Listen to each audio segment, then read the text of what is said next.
तो क्या आपको पता है कि कितनी तीव्रता का भूकंप बड़ी तबाही लाता है और कितनी तीव्रता का भूकंप सुनामी ला देता है? सबसे बड़ी बात, भूकंप आता क्यों है और इसके लिए जिम्मेदार कौन है?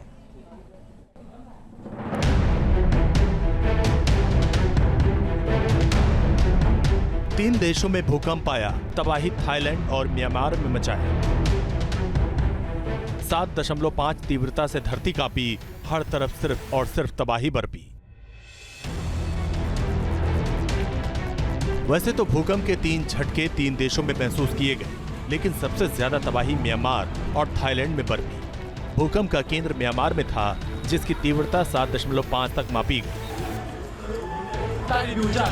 लेकिन इसका असर 900 किलोमीटर दूर बैंकॉक में महसूस किया गया। इसका मतलब ये हुआ कि अगर 7 से ज्यादा तीव्रता वाला भूकंप कई 100 किलोमीटर दूर तक तबाही बरपा सकता है।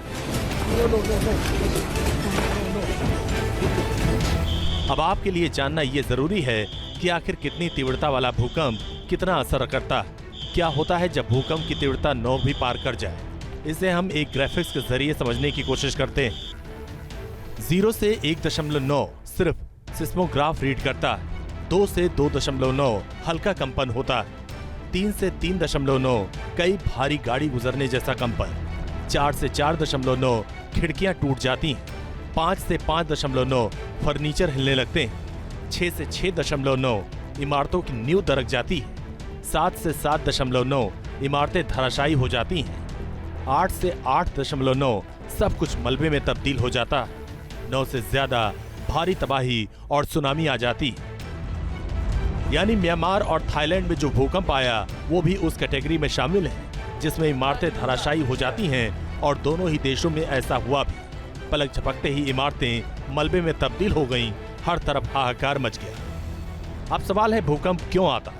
इसे जानने के लिए हमें धरती की बनावट को गौर से समझना पड़ेगा।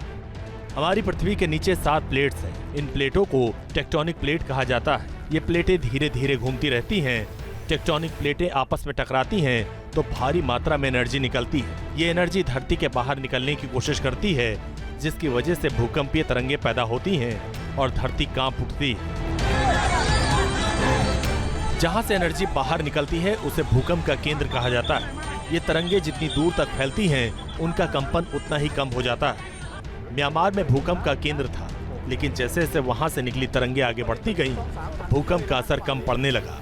यानी भारत और बांग्लादेश में धरती कांपी तो जरूर, लेकिन उसका असर उतना ज्यादा नहीं हुआ कि तबाही आ सके। भूकंप का जहां केंद्र होता है वहां तबाही ज्यादा मचती है। तरंगों की दूरी बढ़ती है तो कंपन भी कम हो जाता है। एक बात और जानना जरूरी है कि भूकंप का केंद्र जितनी गहराई में हो उतनी ही कम तबाही होती है। लेकिन अगर भूकंप का केंद्र धरती के ऊपरी हिस्से में होता है तो तरंगे दूर तक फैलती हैं और तबाही भी ज्यादा होती है। भूकंप आने की और भी वजह होती हैं, और ये कई तरह से आता है, जिन्हें फॉल्ट लाइन भी कहते हैं। ये फॉल्ट लाइन भी 3 तरह की होती हैं।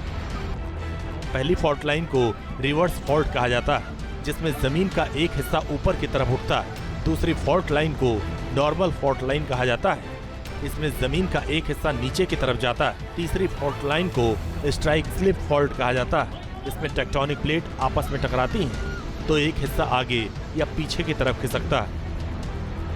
हालांकि म्यांमार में किस वजह से भूकंप आया अभी तक ये साफ नहीं हुआ, लेकिन म्यांमार में सागाइंग फॉल्ट है, जो कि सक्रिय फॉल्टों में से एक है और जिसकी लंबाई 1200 किलोमीटर से ज्यादा है। Team news nation.